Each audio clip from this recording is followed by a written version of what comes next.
Hi, everybody. I'm Lauren Grigiolo from the Dialtones, and I have with me my dear friend, Karla Mazur. Hello out Hi, there. Karla. I miss you. Greetings from Texas. I miss you so much. um, so, Karla has been a longtime collaborator with the Dialtones, and we have turned our single video release in a way to promote the GoFundMe for Austin Mutual Aid, who I've heard has just been killing it with the response to Time of the day. really. Yeah, it Yeah. really seems like they've just shown really really have been impressive with their response and kind of gotten more. The Rolling Stone did an article Oh, on wow. yeah. Um Yeah, so well deserved. yeah. I just thought that maybe it would be interesting to people for us to talk about what it was like and, promote that GoFundMe. Yeah.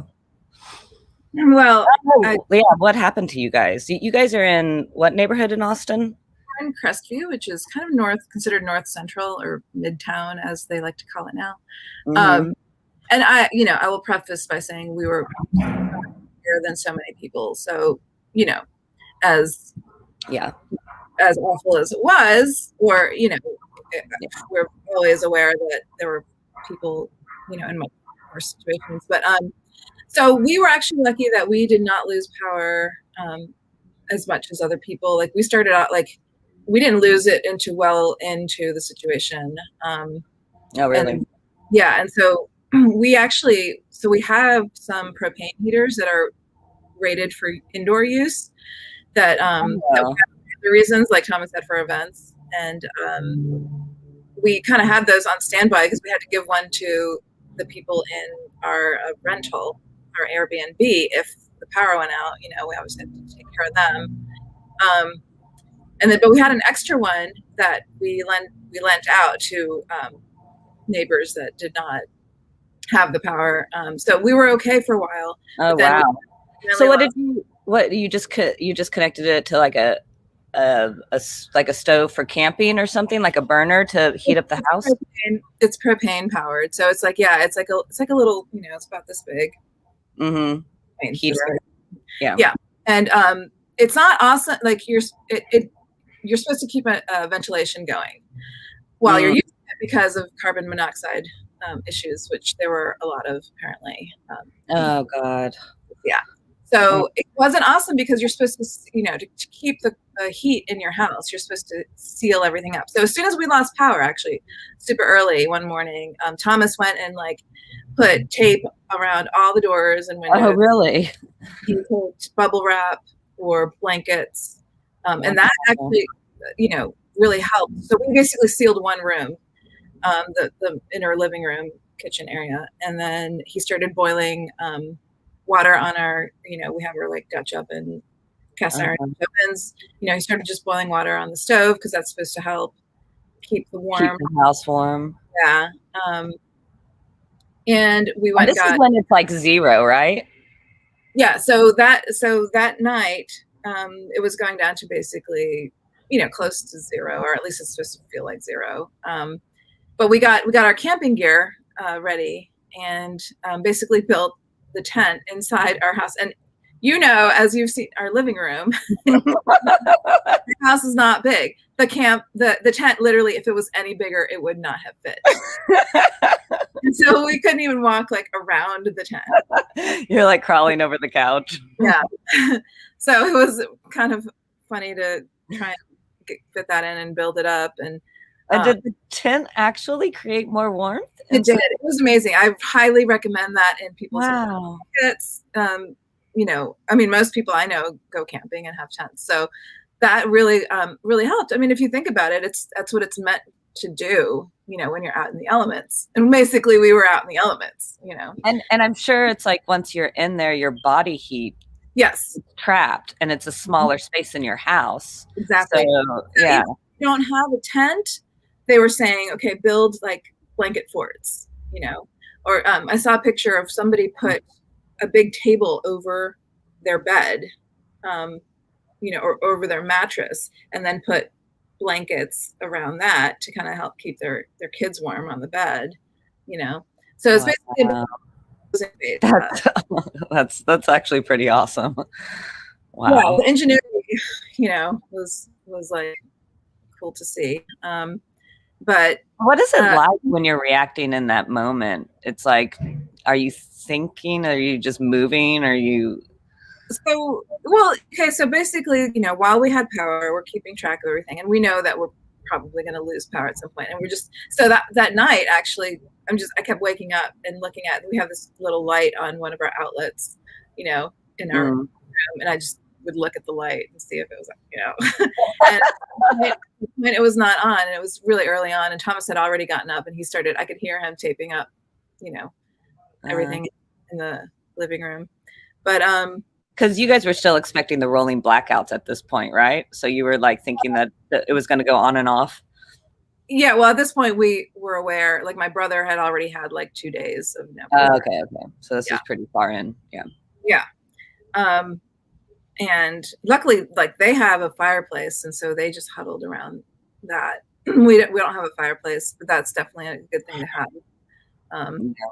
Anyway, yeah, and just like so, it's just a constant state of not knowing, of being unsure. Mm-hmm. And when you have a toddler in the picture, it's even worse. And so, at this point, my parents still had power, but they're way down south in Oak Hill, which normally is not a big deal. But at this point, the roads were like crazy, crazy icy, crazy pileups happening everywhere. Yeah, we were not willing to risk that, and we just figured, okay, well, we'll just take our chances. We were pretty confident. I think, Thomas. Did your parents still have power? Yeah, they did not ever lose power because I think it's because they're close to a hospital down there. Okay. But they did lose water, and I think maybe they still don't have water, or at least as of yesterday, they didn't have water. So. And you guys are still under a boil. Yeah. I think Central Austin is no longer, but I guess they're working on the outskirts. But yeah, it's just constant vigilance. We were lucky, we still had water. We were collecting water. We collected as much as we could. At this point, there's still a lot of snow outside, so that was, something that I basically filled some bins up and just kept them outside. Wow. Yeah. And, try to make the best of it because, you have to be strong for the kid and also entertained, like they're not really aware of, a crisis happening. They just know that things are weird and they can't go outside. I mean, we did go outside the first few days in the snow, which was awesome. It was really fun. Ivy's, how old is Ivy now? She just turned 2. Well, what do you think it was traumatic for her? No, she could really sleep because she was so excited to be in the tent. So she did not let us sleep for many hours. She was just like romping around in there and just was so excited about it. Oh, what a sweetheart. Yeah, so I'm super grateful that she is the age that she is between, through this and through the whole past year of the pandemic, and she doesn't know what's happening. Yeah. All of this is just her life, and yeah, I really feel there's no expectations of hers that are being dropped or yeah. So I feel for parents who do have older kids, either that or really, really young babies. I have a friend who has a 4-month-old who has had to go through this, and they had to basically it's a little bit more stressful. Break the roads to somewhere heated. Yeah. But yeah, that just doesn't work with a newborn. God. Anyway, yeah. So really, she's like the focus, and she sets the tone in the house. So it kind of keeps. I do have, since having a kid, I have more anxiety issues than I used to have, and other moms that say that as well. Yeah, it keeps you focused. and just between, Thomas having a lot more camping skills and handyman skills, and then I kind of have more like research skills and foraging skills. um, we made a pretty good team to Oh, and also, I have to give a huge to neighborhood Buy Nothing group that we're in. If you do not join, if you're not part of your Buy Nothing group, find it and join it. It is amazing. I've never heard of this. Buy nothing.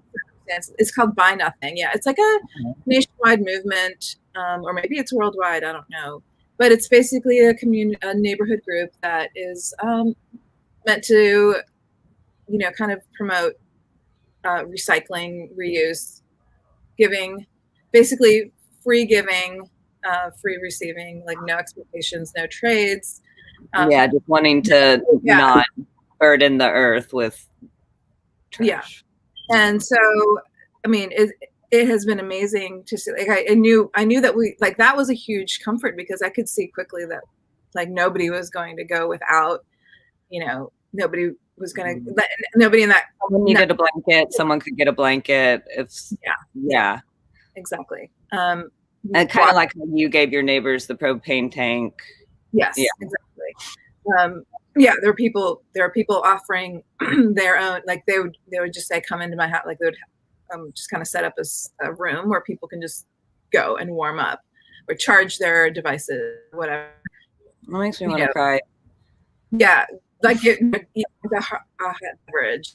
It was really beautiful, and I this was going on there. This was going on all over, and I know that this happens in disasters, and it was something else to really see it, I was super grateful, and like humbled to kind of be a part of that.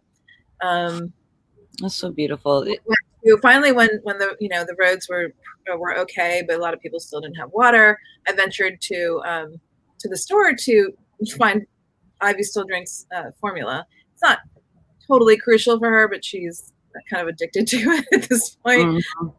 So I was like, okay, I need, we ran out, and so I put a message on the board saying, hey, I'm heading to the store. Like, what can I get for you guys? And so people said, I need milk. I need, some people just wanted creamer for their coffees or whatever. Yeah. I was able to, kind of distribute some things for them.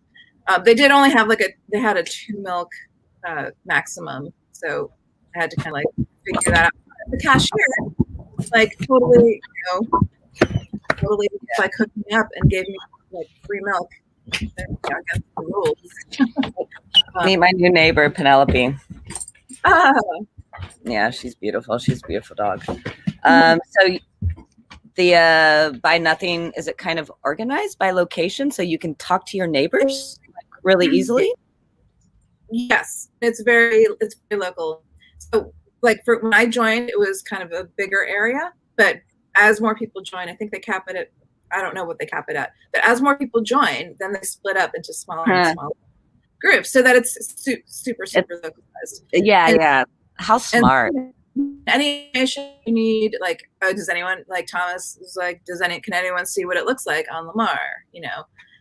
Or it was just a beautiful thing, and that was just one of many networks happening throughout the city. Kind of see people helping out. All the breweries, are still right now handing out or giving out free water, because they've got they have a source of pure water somehow. I guess so. Or maybe it's not. I don't know if it's pure water, but at least it is water. Maybe they're boiling it or I mean, just chilling, equipment or whatever. I don't really know how it works. Maybe it is purified. Whiskey water. Yeah, all the restaurants have been doing free meals. Oh no, really? Yeah. Aww. Yeah, and so it's been great, and then obviously before any of this really was in super crisis mode, people like Austin Mutual Aid, they were already making plans to get people out of the cold. And I really hope that, that there wasn't anyone left out there. Mm-hmm. That was kind of crazy. Is it the last figure I heard was that 60 people had died statewide, right? That's what I've heard. Yeah. A lot of really tragic situations. Yeah, that's what I mean. I don't want to bring our conversation here, but it's like it just feels like a knife in the stomach. Did you read that quote that Rick Perry released on some blog saying how, yeah, that was people dying, all of the tone deaf things that. Oh my God! I mean, yeah, that's what we're dealing with. There was also that really. And that's who's going to be fixing the problem as well. Yeah. Well, did you hear? I mean, this was like a minor, mayor guy. Did you see the quote the post from the mayor of Colorado City, Texas? No. Oh yeah, not good. I mean, basically calling people lazy and asking for handouts, and that the power companies don't, like, he literally said this, and like the power companies don't owe us anything. Yeah, and really, it's just the states showing their disrespect to people. You know, it's so illuminating to like the narrative that they're trying to get people to buy when really they're not providing what we need for our basic dignity as humans. You know, God. That's what it comes down to is the empathy, and I mean, you can't fool people. I mean, people can spin it after the fact, but they said what they said, they did what they did. Yeah. We know now. So yeah, and like, didn't Greg Abbott try to walk back on the whole green energy? Yeah, I mean, it sounds like there's been apologies made, and Ted Cruz was giving out some water yesterday. Oh, is he not in the Caribbean? Oh no, but yeah, people, and people like reading comments and stuff. People defended Ted Cruz, like they were like, he's a family man. What else is he gonna do? And it's like, even Ted Cruz, to his credit, maybe it was because he got caught, but it was like, yeah, it was a mistake. It was wrong. It didn't feel right. Mm-hmm. So people can still defend him, but the man, at least, I mean, why are you trying to defend somebody who has admitted that it was wrong? At least, like, Yeah. Well, this is the Republican game, is that they get the soundbite out there, so it like runs on the ticker in Fox News, and then they can walk back whatever they want, because it's already out. It's already done its job, Yeah. Yeah. Well, the fact that with the green energy, the fact that anyone can. We're in like big oil country. This is it. I mean, this is like, how could it possibly be? Yeah, it's like this is not too much of a surprise. I mean, it's 25% run on wind, and half of that failed apparently to start off with, which is not cool. Yeah, maybe we should get winterized wind turbines like they have in Idaho and Alaska and Nordic countries. But the 75% of it was fossil fuels, and it was because the gas froze, right? Yeah, I mean, it's natural gas pipes froze. A fault of winterization, lack of winterization, which apparently in 2011. Black winterization, is that a term? No, sorry, the lack of winterization. Oh, sorry, I like that term. Winterization. So in 2011, something like this happened, but I guess on a more minor scale. And all of these recommendations were made. And because, we've got this ultra capitalist, ultra, independent system happening here in Texas, companies did not think it was worth their money to go ahead and do that. So that's it was kind of like already known that this kind of needed to happen, and people were not regulated. And it's not, obviously we don't really expect to have major winter weather here in Texas, but having having predictions since the 80s about climate change and having this happen, as recently as 2011. Yeah. I don't, it just seems like Yeah. there should, because there's no regulations compelling the companies to Right. Sure.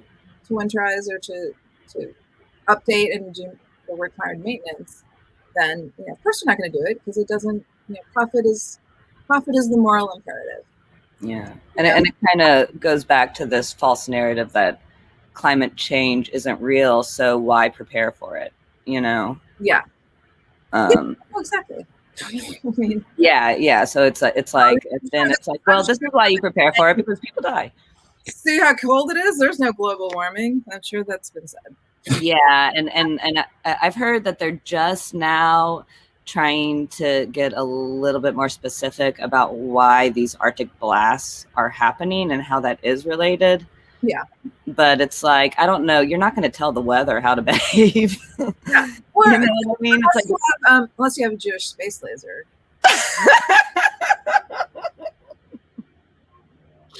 I mean, this is the world we're living in. With it's totally the dark ages. It's like people believing these crazy. I'm actually watching. I just started watching Outlander, okay. which is kind of a period piece time travel thing. Okay. It's kind of fun. Yeah. But a lot of it's happening from like the 90s or something. No, I think it's from a few years ago. I don't know. Okay, never mind. But I don't know. I mean, it looked interesting. I needed a distraction, and but anyway, a lot of it deals with like the Highlander culture in Scotland, and like how much superstition and crazy, like burning witches at stake, shit like that. I mean, I feel like it has really, really reminded me of what's happening. Yeah. There's like truth for some people. Yeah, it's like "Make America Great Again" is not referring to this century; it's referring to the medieval times. Perhaps. that's the code I hear when people say that. It's like, well, people, more peasants.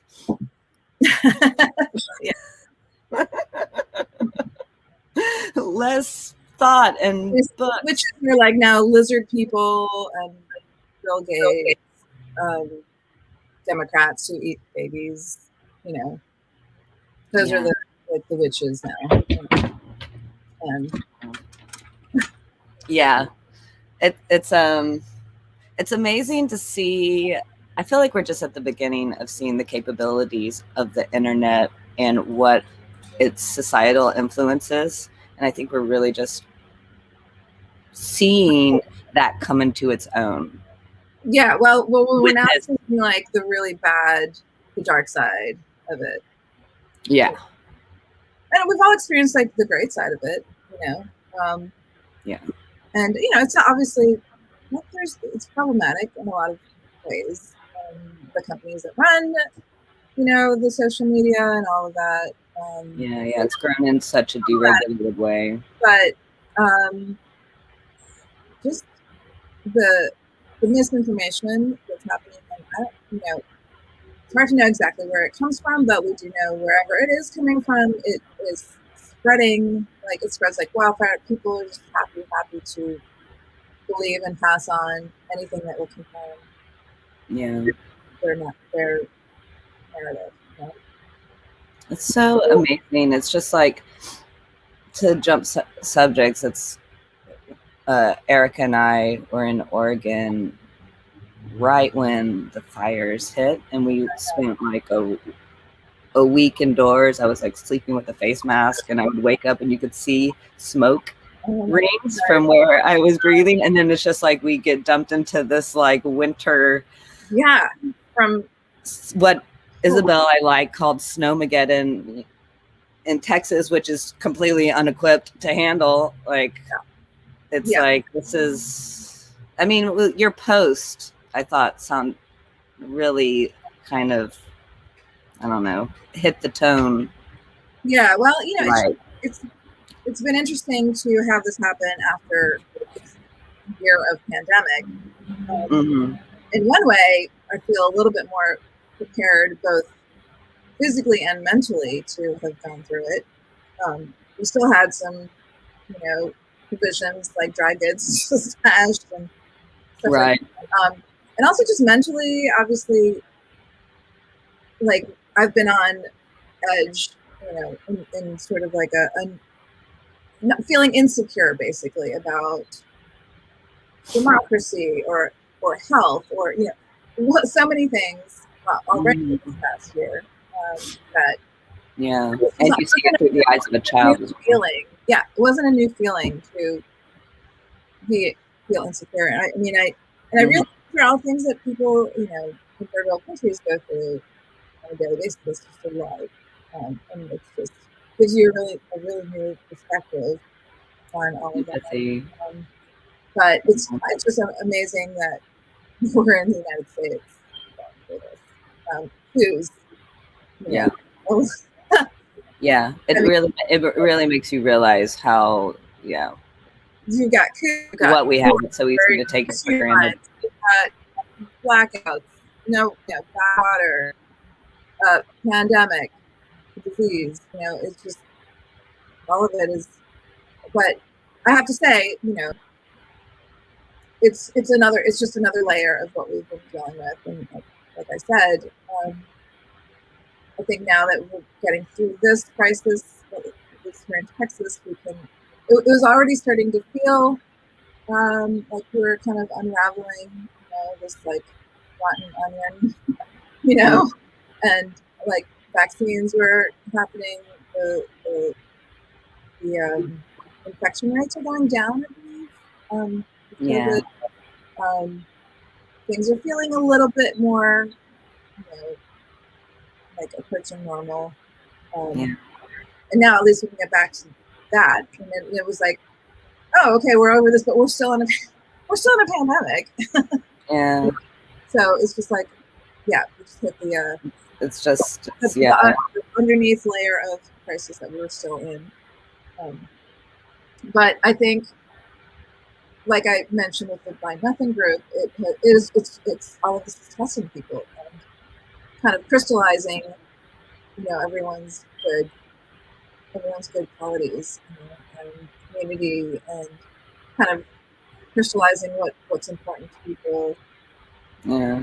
family, having to be separated from people that you love, having to be separated just from like normal crowds, just that's, even that's important at this point. Just feeling like you can go out and be around Yeah. people. There's a connection in that. Um, Did you see any of the latest season of Cosmos? no, There's this one episode that talks about kind of it's like a pre-agricultural revolution society, and it's the first time people kind of started to build cities, but it was before they were like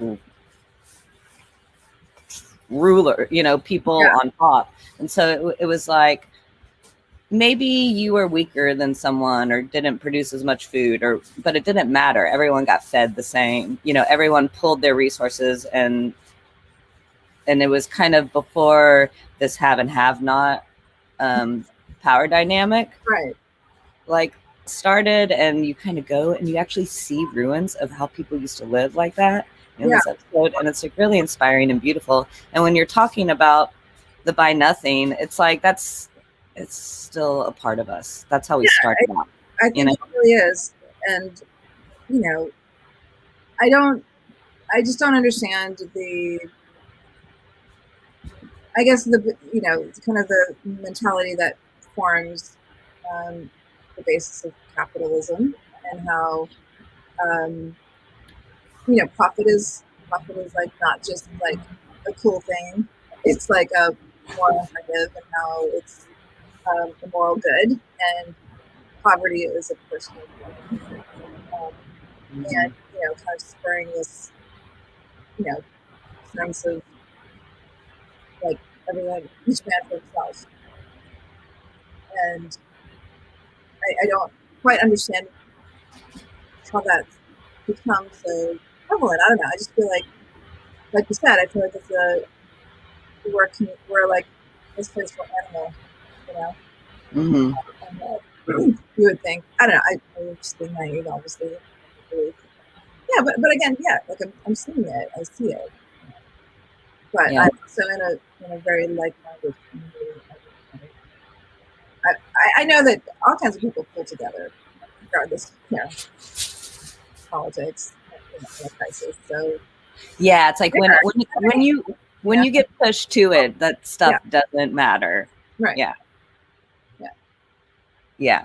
Uh, it's it's interesting. It's because usually we have such an emotional reaction to that stuff, but yeah, it's like you forgive people and you just want to help people. right. But at the same time, when you look through history, you see the atrocities of power structures and systems, and all of the kind of the artificial structures created so that you could have power and wealth, and the rest could toil and live and barely live. There's so many examples of that throughout history. I mean, we're wired to do that too, I guess. Lots of choices out there as human beings in the world. Try to rule the world. Try to feed the world. Yeah. Um. So for everyone out there that's in Austin and in Texas, we love you. For everyone that happens to come across this, I'm going to post the GoFundMe link to Austin Mutual Aid in the comments of this feed, and please support because they're doing a really good job of spreading resources to people who still don't have running water, right, and can't drink the Right. water because it's on its way, I believe, and at least the roads are like almost 70 degrees again today, so okay. it's at least feeling like people can get out, and seek help if needed, whereas before, we were all stuck. Yeah. So yeah, I mean, there's still a lot of rebuilding, and the plumbing issues are Yeah. insane. We have a half a down tree, a huge tree that Yeah. so there's going to be a lot of help. There's a lot of stuff Lots going of on. all kinds of help that is still figured out there. And there's a lot of people who live this way every day who don't have homes anyway. So Yeah. we could help people even if there's not. Yeah. Yeah. Okay. Thanks for coming and sharing your experience. Yeah. Thanks for having me. Okay. Giving me your space. Okay. Well, I'll miss you, and let's check out that new single. Yeah. I'm also gonna put a link in the comments to this Buy Nothing. I love that. Oh yeah, there's probably like a main page or source of information, but usually they're happening on Facebook. So On Facebook. Okay. yeah, you can just kind of search Buy Nothing for the name of your neighborhood. And if it's not, if you don't see like a specific neighborhood name, that means it's kind of not part of a bigger one. Like, for example, my parents' neighborhood doesn't have one, but they're part of the greater hotel. So search for Buy Nothing and your neighborhood on Facebook. Or Buy Nothing. I love that. Yeah. Okay. I love you, Karla. You too. Have a good day. Soon. Bye.